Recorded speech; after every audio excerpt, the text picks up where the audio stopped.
Hello, and welcome to the final lesson on the Negro hunting license. In this lesson, we will be exploring the solutions contained within the A Life for a Life Accountability Act and how it seeks to reconstruct the criminal legal system. First, let's provide an overview of the Act.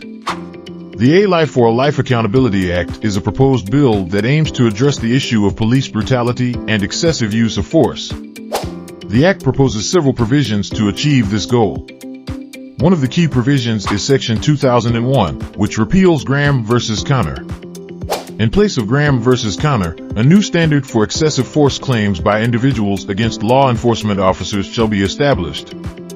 Under the new standard, excessive force claims will now be evaluated based on a reasonable person standard, which means that the court will consider the circumstances of each individual case in order to determine if the force used by the officer was excessive.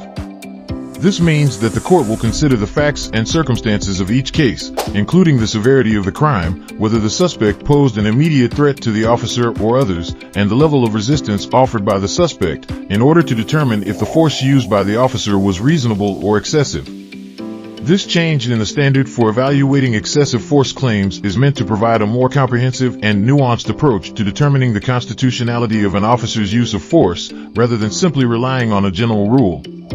The new standard shall be that excessive force claims shall be evaluated based on a reasonable person standard, considering the circumstances of each individual case. This means that a new standard is being established to replace the previous standard set forth in the case of Graham versus Connor for evaluating excessive force claims made by individuals against law enforcement officers.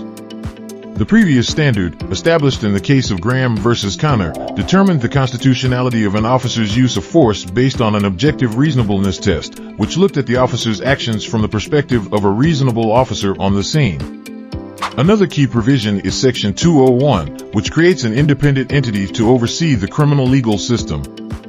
This entity will be known as the Department of Public Trust and will have the authority to investigate complaints of critical incidents involving excessive force, racial profiling, deaths caused by police, or any violation of a citizen's civil rights. And they will have the authority to prosecute those incidents if necessary. One of the key benefits of this provision is that external oversight would provide a higher level of accountability for law enforcement officers.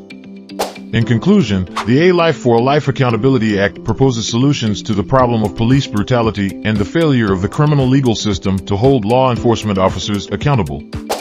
By creating an independent entity to oversee the criminal legal system and abolishing legal precedents that protect officers from accountability, we can create a system that is more just, more accountable, and more effective in preventing abuses of power. Thank you for joining us for Lesson 3 on the A Life for a Life Accountability Act. We hope you found this lesson informative and engaging.